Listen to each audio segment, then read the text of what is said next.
Il y a 20, 30 ou 40 ans, avant qu'on s'inquiète autant que maintenant du changement climatique, les préoccupations, c'était, en ce qui me concerne, les changements climatiques du passé et l'histoire du pergélisol.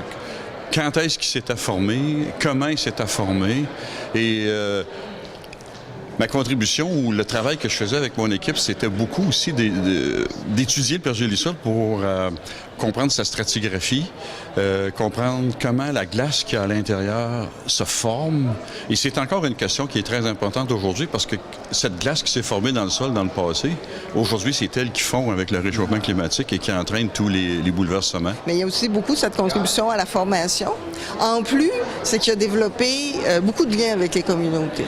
Et il me disait encore hier soir que, je disais, oui, c'est beau, mais la recherche dans le Nord, OK, c'est pas juste qu'il fait froid, qu'il pleut, qu'il y a des moustiques l'été, c'est froid l'hiver, mais il y a aussi, on travaille, hein, c'est quand même le lieu, c'est la terre des Inuits, c'est de plus en plus, ils sont en autodétermination, donc on travaille en collaboration. Il a été dans les premiers à travailler en collaboration, trait de collaboration, de reconnaître aussi donc leur expertise. Mais qu'est-ce qu'il y a de si particulier dans le pergélisol?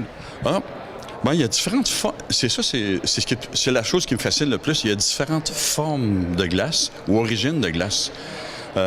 Si vous avez des sols fins, par exemple des argiles, quand l'argile gèle, elle aspire l'eau du sol et elle bâtit des couches de glace en lentilles. Elle fait gonfler le sol. C'est ça qui fait gonfler les routes ici en hiver, qui les fait soulever. Mais vous avez à d'autres endroits, c'est les fissures qui s'ouvrent en hiver dans le sol. Les fissures sont ouvertes au printemps. L'eau de fonte de neige rentre dedans. Ça se répète année après année. Vous développez des masses de glace linéaires, ce qui donne les reliefs de polygones qu'on voit dans l'Arctique.